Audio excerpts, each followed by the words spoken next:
Bonjour à toutes et à tous, bienvenue à ce nouveau Good Morning Market. Nous sommes aujourd'hui donc le 2 avril 2021 et nous avons assisté à une pluie de records, hein. Nous avons des indices américains qui ont terminé la séance en hausse. Le S&P 500 a gagné 1,18% et a réussi à clôturer au-dessus des 4000 points. Et donc il a inscrit un nouveau record historique. La cible des 4000 points a bel et bien été atteinte pour le S&P 500. Le Nasdaq de son côté, c'est clairement ressaisi, hein. On va le voir en journalier. On a même un signal d'achat sur le Nasdaq avec une sortie de nuage par le haut et une Chikuspan qui vient se libérer de son dernier obstacle. De son côté, le Dow Jones clôture à 0,52%, le Russell 2000 1,5%. Alors, ça, c'est pour Wall Street, mais ce qui a renforcé le sentiment, c'est notamment ce fameux déploiement du plan d'infrastructure de Joe Biden, mais également la publication de l'indice ISM manufacturier, très bien orienté, à un pic inédit depuis 37 ans. Cela a permis d'éclipser, hein, les données concernant le marché du travail avec une hausse inattendue des inscriptions hebdomadaires au chômage, une hausse de 61 000.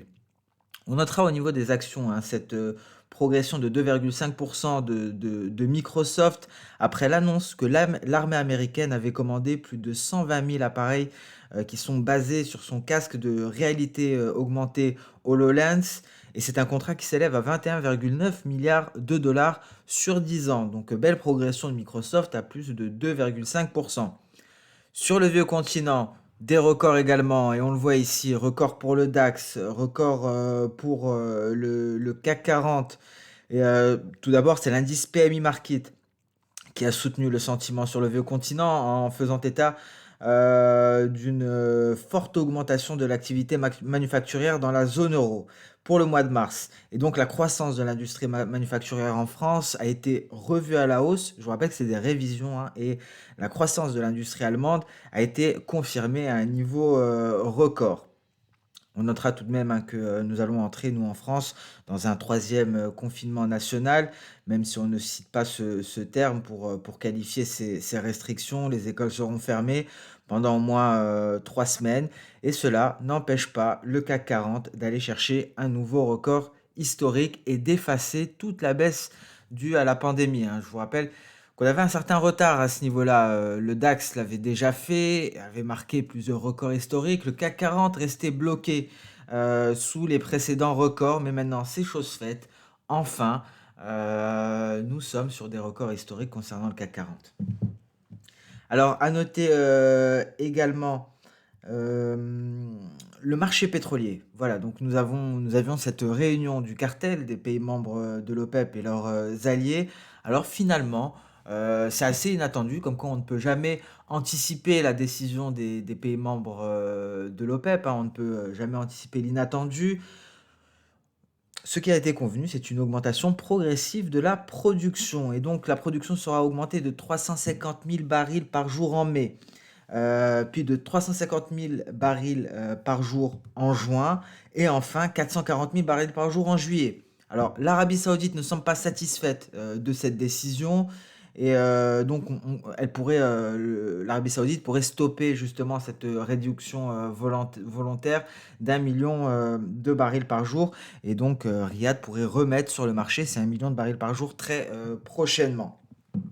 Alors, à noter qu'aujourd'hui, c'est Vendredi saint, c'est célébré dans plusieurs pays, donc il y a beaucoup de bourses qui seront fermées aujourd'hui.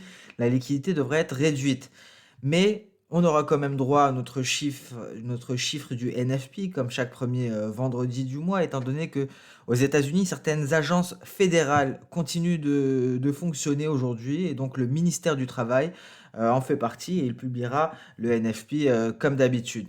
Les marchés qui sont fermés, malheureusement en Europe, le DAX, le CAC 40. On aura également on n'aura pas accès, pardon, à l'indice du dollar américain, l'USDX, et le CFD sur le VIX, le VOLX. Sur le marché des matières premières, pas de Brent, pas de WTI, pas de gaz naturel, pas d'aluminium, pas de copper, pas de nickel, pas de zinc. Concernant les agricoles, pas de sucre, pas de café, pas de coton, pas de cacao, pas de maïs, pas de soja, pas de blé. Ça va être compliqué. Et concernant les métaux, pas de gold, pas de silver, pas de platinium et pas de palladium. Et à Wall Street, la séance sera donc limitée jusqu'à 15h15 pour le Dow Jones, le S&P 500, le Nasdaq et le Russell 2000. Vous l'aurez compris, hein, il y aura très peu de volatilité aujourd'hui. Et voilà ce que nous prépare le calendrier économique du jour, hein. Concrètement, ce sera principalement les données NFP qui seront prévues pour aujourd'hui. Alors encore une fois, veuillez m'excuser, je vais brancher mon ordinateur, je manque de batterie et nous allons enchaîner directement sur les indices boursiers pour faire le constat de ces hausses, de ces nouveaux records historiques. On passe directement, on commence par le Nikkei, hein, c'est ce que l'on fait dernièrement. Alors voilà le signal sur le Nikkei, hein, on peut le voir effectivement, et on vient d'atteindre la projection d'Osoda. Projection d'Osoda atteinte, beau rebond ici, rebond sur une précédente projection d'Osoda, hein, donc nous avons bien calibré la baisse, bien calibré la hausse pour le moment, et signal Ishimoku qui avait été donné ici, qui a été validé à ce niveau-là avec une Chikou-span qui est en train de se désengager du nuage, et donc la prochaine cible pour le Nikkei japonais n'est autre que le précédent sommet, notre point A de la vague baissière à 30 310 points environ. Voilà pour le Nikkei, hein, on invalide complètement cette éventuelle figure de TE depuis bien longtemps, hein, en épaule tête épaule, depuis le franchissement, depuis la cassure à nouveau de la ligne de coup en oblique haussière. On passe sur le DAX. Alors le DAX également qui a surpassé même sa projection de Soda qui était à 15 157 points. Nous sommes à 15 181. Le DAX l'a fait. Nouveau record. On est sur des records. Vous voyez comme on est loin quand même, hein, des pics d'avant la pandémie. Un pic qui est matérialisé ici par cette ligne horizontale orange. On l'avait clairement surpassé. On va voir sur le CAC 40, hein, ce n'était pas le cas. Le CAC 40 qui vient chercher, qui vient se hisser au-dessus de son record historique. Et voilà le CAC, vous voyez, on n'était pas encore, on n'avait pas encore effacé complètement cette baisse du Covid. Quand le DAX avait complètement surpassé les précédents sommets, le CAC 40 avait du mal. Le CAC 40 est principalement porté par les valeurs du luxe, hein, il faut le savoir. Nous avons Kering, LVMH, L'Oréal, et ces valeurs-là pèsent 35% de l'indice. Alors, on a eu récemment un coup de pouce des valeurs bancaires, BNP Paribas, Société Générale, Crédit Agricole, qui ont profité justement de la hausse du 10 ans américain. La hausse des rendements, d'une manière générale, avait permis aux valeurs bancaires de surperformer. C'est ce qui nous avait donné ce dernier coup de pouce ici, au-dessus de notre Kijun pour repartir à la hausse. Mais le secteur du luxe, ça fait le plus gros du travail, hein, pendant toute cette reprise. Un secteur du luxe, donc LVMH, Kering et L'Oréal, comme nous l'avons dit, qui a réussi à s'adapter au Covid, à s'adapter aux nouveaux besoins, notamment la vente en ligne. C'était un pari très difficile parce qu'il fallait tout de même il fallait qu'ils gardent leur ADN dans ce virage stratégique et un pari réussi. C'est pas un pari, ils étaient obligés donc de s'adapter et c'est chose faite. Ils ont réussi à s'adapter à la vente en ligne. Le secteur du luxe français a réussi à s'adapter à la vente en ligne tout en gardant son ADN. Et donc c'est ce qui avait porté le CAC 40, hein, le luxe qui représente, je vous le rappelle, 35% du CAC 40, avec un dernier coup de pouce du secteur bancaire. Et nous sommes sur un record historique pour le CAC 40. Le DAX en données intraday. Alors écoutez, très difficile, hein, de commenter ce genre de graphique. On va toujours plus haut. Alors, est-ce qu'on va assister à un retrait par la suite? Très difficile de l'estimer pour le moment. En tout cas, hein, les perspectives sont clairement haussières, que ce soit en journalier ou que ce soit en données intraday. Par contre, par rapport au journalier, un petit point concernant Osoda, hein, je vous rappelle que il y a plusieurs scénarios lorsque l'on atteint une projection, et c'est le cas à l'heure actuelle. Soit cette projection devient résistance, soit elle devient support et on se hisse légèrement au-dessus, on marque une pause et on l'utilise en tant que support, soit on la surpasse clairement, et dans ce cas-là, on peut s'attendre à un repli assez brusque en direction de cette projection. Donc c'est un niveau qui va compter par la suite. On va le garder, car vous l'aurez compris, bon, ça fait quand même beaucoup de scénarios, il y en a trois. Soit ça reste, ça devient une résistance, on va bloquer en dessous, marquer une pause, voire se replier. Soit on s'en éloigne considérablement pour se replier fortement et y revenir, soit on temporise au-dessus. Alors on va voir, on aura la réponse la semaine prochaine. Le Nasdaq. Alors le Nasdaq l'a fait. Le Nasdaq a réussi hein, bien avant le twist, hein. Nous avions évoqué cet éventuel scénario. On avait deux scénarios à ce niveau-là, très précisément. Soit on s'attaquait au nuage pour partir à la baisse, et dans ce cas-là, on aurait pu approfondir, on aurait pu aller tester à nouveau les 12 320 points. Et en cas de cassure, je vous le rappelle, on allait chercher les 10 516. Ce scénario est annulé car on est au-dessus de ce point A, de ce point C, pardon, car nous avons A, B, C. Cette projection est complètement annulée. Et au contraire, nous avons un signal d'achat qui nous est donné par la sortie de nuage et qui est validé par ma Chikuspan qui franchit ces obstacles avec succès et donc se hisse au-dessus de la Tenkan. Signal d'achat pour le Nasdaq, je ne serais pas étonné de le voir revenir sur ces sommets hein, la semaine prochaine. Je vous rappelle qu'il y a eu ce recalibrage de portefeuille justement qui a été opéré et ce que l'on a pu constater, c'est qu'on a mis de côté un petit peu, il y avait certaines valeurs qui avaient été mises de côté dernièrement, c'était les valeurs de croissance, les valeurs technologiques. Et là, on a eu un retour vers les valeurs technologiques lors de ce rééquilibrage de portefeuille de fin de trimestre. Et cela se voit clairement par ces trois bougies haussières ici. Donc, je ne serais pas étonné de voir un retour du Nasdaq sur ces sommets très prochainement. Par contre, il faudra surveiller de très près le 10 ans américain. Car si le 10 ans américain casse sa résistance actuelle, son sommet de 14 mois, dans ce cas-là, ça pourrait mettre en péril à nouveau la hausse du Nasdaq. Et là, on pourrait imaginer un éventuel repli en direction de ce palier de SSB, en direction des 13 054. Et là, on pourrait marquer une pause hein, grâce à ce nuage qui ferait office de support. Donc, on va continuer de s'intéresser au Nasdaq comme on l'a fait précédemment. La configuration est très intéressante, surtout si on a un retournement haussier. Ça pourrait aller très vite en direction des récents sommets, voire de nouveaux records historiques. Alors ici, le signal a été très très beau en données H4. Nous l'avons suivi pendant longtemps. On a attendu. Hein. On a vu les cours du Nasdaq en données H4 taquiner à maintes reprises cette moyenne mobile simple à 200 périodes. Et le dernier test a été le bon. Cassure, signal d'achat.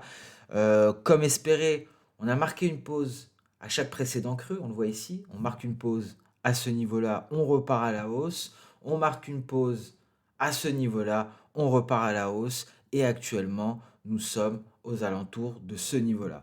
Donc vous voyez comme c'est précis, hein. Ce sont les précédentes résistances qui sont testées une à une. Car chaque test de cette moyenne mobile simple à 200 périodes correspond à une résistance différente. Car la moyenne mobile simple n'est pas droite. Elle est flexible et donc elle baisse avec la chute des cours. Car la moyenne des cours sur 200 périodes baisse. Et donc à chaque test, on avait une résistance différente et cette résistance s'abaissait peu à peu sous le poids de cette moyenne mobile simple à 200 périodes. Et donc lors de la cassure de cette moyenne mobile, on est allé rechercher un à un ces niveaux. Et là, on est sur le dernier. On est sur le dernier, donc, et d'ailleurs ce dernier qui correspond également à un creux. Le prochain niveau, il faudra aller chercher un précédent creux et j'ai l'impression que l'on retrouve un gros niveau ici à ce niveau-là, aux alentours des 13 530 points environ, hein. On peut le constater ici. C'est un beau niveau de support à maintes reprises hein, à ce niveau et ça a été résistance avant. Ça a même été rejeté par le marché ici. Donc ce sera le prochain objectif ici pour le Nasdaq. Si on parvient à s'affranchir de ce niveau, on ira beaucoup plus haut jusqu'aux 13 530. Mais juste d'une manière, on raisonne simplement sur les précédents supports et résistances, étant donné qu'on a eu notre signal. Donc maintenant, le tout est d'accompagner cette hausse. Donc si le signal d'achat fonctionne bien en journalier, la prochaine cible en intraday, la voici, ce sont les 13 530 points. Et d'ailleurs, on pourrait même ici, pour en revenir au retracement de Fibonacci, on en parle beaucoup et je vous incite à l'utiliser car c'est un outil très simple d'utilisation. On a eu un beau repli ici, on peut s'intéresser également au retracement de Fibonacci. Je vais essayer d'être précis tout de même. Et là, en journalier, on peut avoir également des niveaux de prix, des supports et des résistances, hein, on le voit ici. en cas, dans notre scénario de baisse, ce qui correspondrait à un retour au palier d'SSB, c'est le retracement de Fibonacci à 50%. J'agrandis quelque peu le graphique, comme ça on y verra plus clair. Et on peut le voir, hein, ça fonctionne très très bien. C'est pour ça que ça vous permet de vérifier vos niveaux. Vous voyez ce test ici qui correspond au retracement de 23,6%.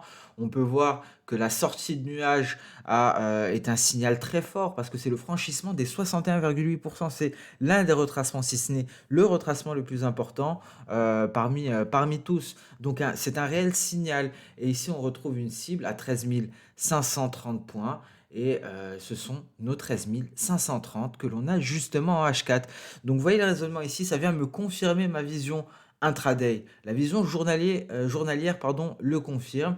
Et on voit que ce retracement de 78,6% à 13 530 correspond à cette zone, cette prochaine résistance que j'ai déterminée en analysant le price action, en analysant l'interaction des cours dans le passé. Donc c'est un raisonnement sur le passé, mais sans Ishimoku cette fois-ci, parce qu'Ishimoku nous a déjà donné son signal d'achat. Ishimoku m'a donné tout ce qu'il avait à donner. Donc j'utilise d'autres éléments, je prends ma boîte à outils qui est l'analyse technique, j'en ressors d'autres outils, et ça, il n'y a pas rien de plus simple que ça, les supports et les résistances. Donc voilà pour le Nasdaq en données H4, en H1, pas grand-chose, hein, on le voit, on est nettement au-dessus du nuage, et donc le signal avait été donné en amont. S&P 500, nouveau record historique, 4000 points, c'est fait. Et donc, on est parti à la chasse au record historique avant Pâques. Pour énumérer, hein, le DAX, le S&P 500 et le CAC 40 sur des records historiques. Le CAC 40 au moment où nous annonçons, où Emmanuel Macron annonce de nouvelles restrictions en France, un confinement sans le nommer. Et donc on surpasse ici, souvenez-vous, nous avions déterminé un objectif il y a quelques séances de cela et on le suivait depuis cette vague, un objectif d'Osoda à 4005 points, légèrement au-dessus des 4000. On avait eu différents tests de ce niveau à 3975, on l'a bien cassé, la quatrième était la bonne et on est en train de surpasser la projection d'Osoda. Donc ce sera intéressant de constater la prochaine évolution des cours pour en apprendre davantage sur l'interaction avec les projections d'Osoda. Donc comme nous l'avons dit, soit on va beaucoup plus haut et on chute brusquement en direction des 4005, soit on se retire dès maintenant et on l'utilise comme support. On va voir si effectivement on va poursuivre comme ça en terre inconnue sur le S&P 500. Ça, ce sont pour les données H4. En données H1, on le voit, pas plus d'informations à ce niveau-là. Seulement, nous avons une Tenkan en tant que support qui vient accompagner cette hausse. La Tenkan qui est collée au prix parce que c'est une moyenne du plus haut et du plus bas sur les 9 dernières périodes. Donc c'est une moyenne de court terme. On le voit ici, 9 périodes. Donc elle colle plus au prix. La Kijun est plus éloignée parce que c'est sur 26 périodes. C'est comme les moyennes mobiles. Si vous avez une moyenne mobile 50, elle sera beaucoup plus proche des cours qu'une moyenne mobile 200.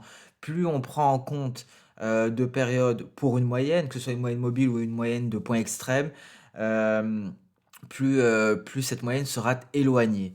Au contraire, si on prend en compte peu de périodes,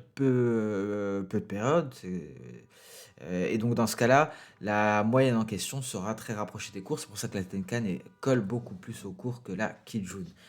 Le Dow Jones, alors le Dow Jones, pas de record historique, mais on y est presque. On y est presque, on voudrait y croire. En tout cas, on a une très belle projection en données journalières qui devrait nous emmener au 34 138 points.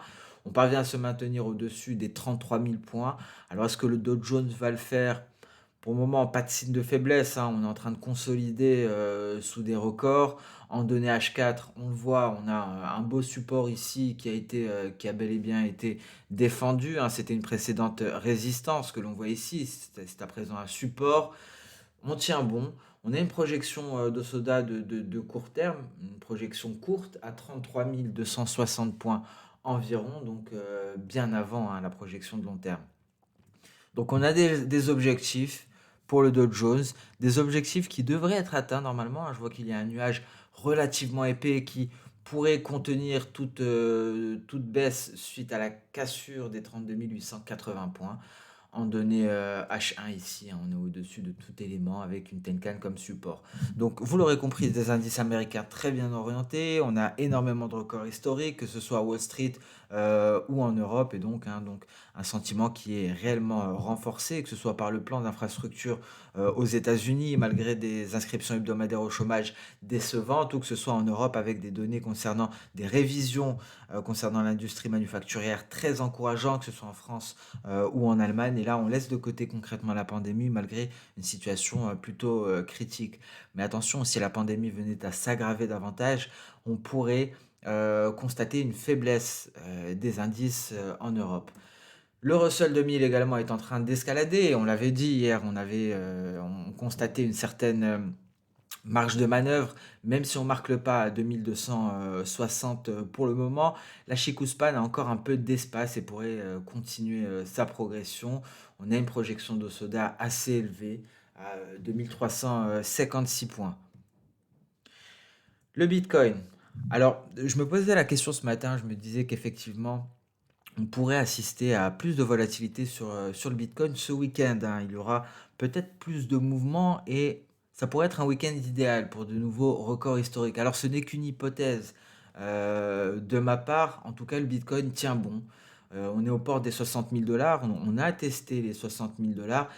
Et honnêtement, je ne serais pas étonné de voir le Bitcoin décoller ce week-end, peut-être pour aller chercher ses précédents records historiques. En tout cas, le marché ne nous a rien dessiné depuis que l'on a marqué notre point D. Il n'y a pas grand-chose. Il y a une certaine volatilité, on le voit par ces mèches supérieures et mèches inférieures. Vous voyez ici par exemple, on va chercher la Kijun, on repart à la hausse, on tente d'aller chercher les 60 000, mais on n'y arrive pas pour clôturer par la suite beaucoup plus bas.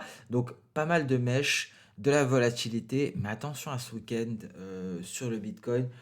Je le verrai bien en nette hausse.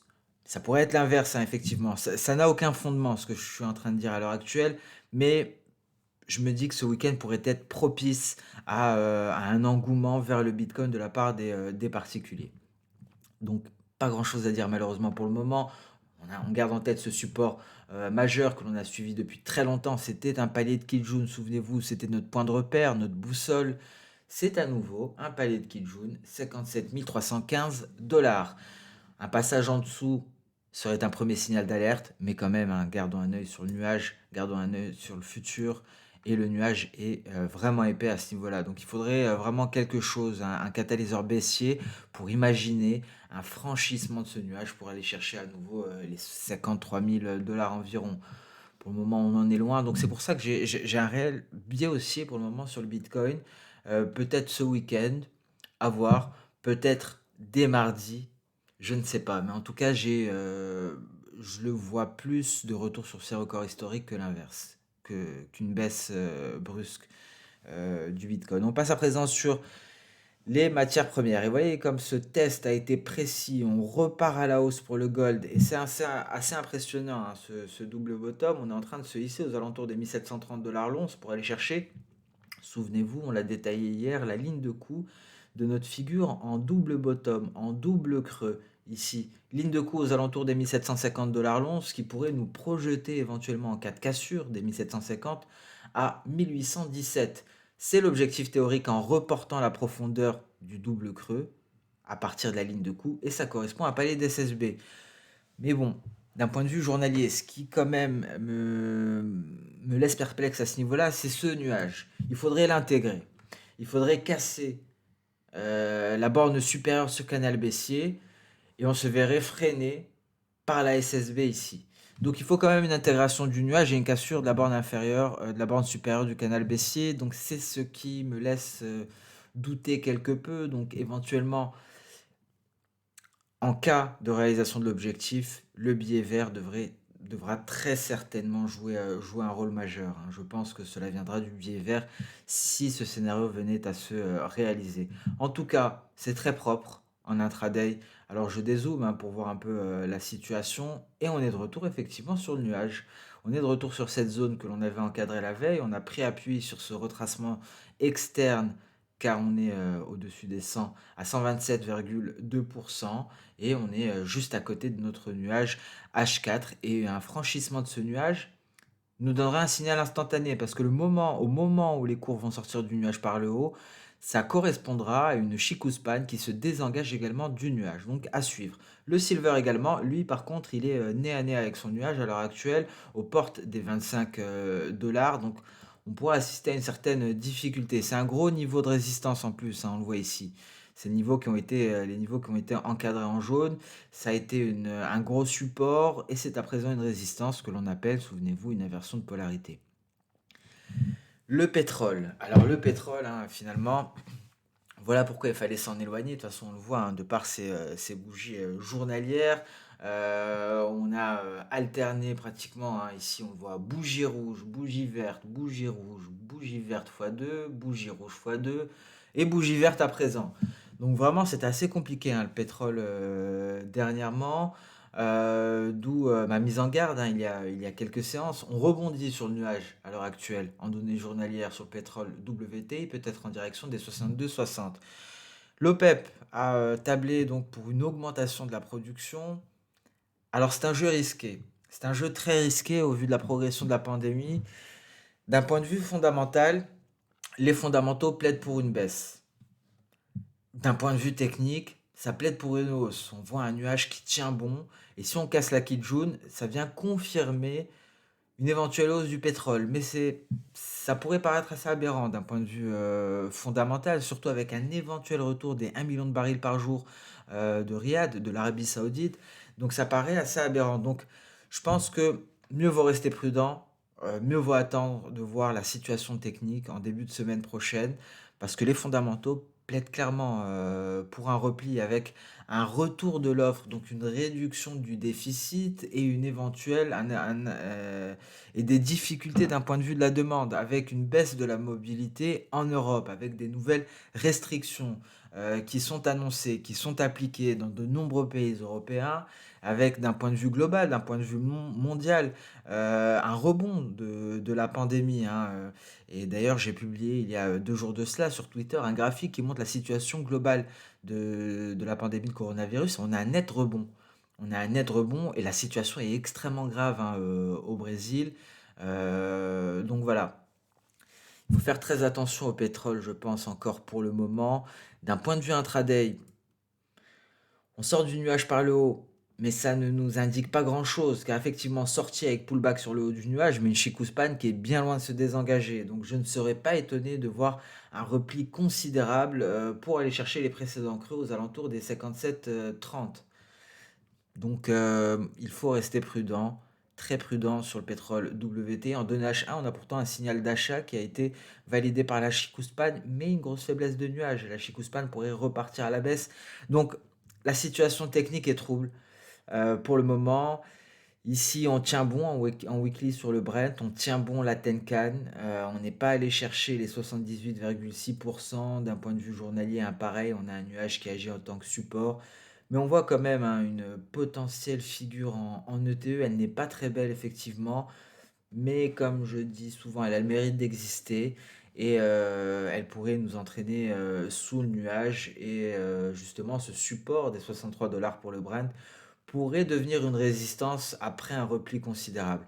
Donc, je reste prudent, statu quo selon moi, hein, pour le pétrole, entre fondamentaux baissiers et techniques et situation technique assez floue. Je préfère qu'on attende la semaine prochaine, hein, pour avoir plus de conviction à ce niveau-là. Le copper, pas grand-chose. Le blé, on repart à la baisse, on se stabilise aux alentours des 610. On passe à présent sur le marché d'échange avec un repli du billet vert. Mais d'abord, l'USD Tri, de retour vers son support à 8.0400.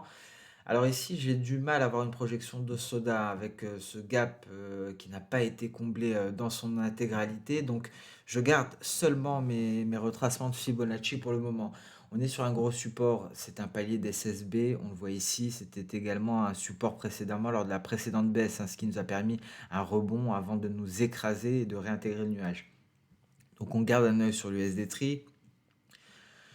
Le billet vert commence mal le mois d'avril. On est en train de retracer ici en weekly ce chandelier japonais et c'est une Chikuspan qui est en train de se désengager de ses prochains obstacles. Prudence, hein, sur le billet vert ici. En données journalières, on le voit, on a un retournement baissier qui avait été annoncé par ces chandeliers japonais. On repasse sous cette résistance. C'est vraiment la résistance finalement qui a freiné la hausse.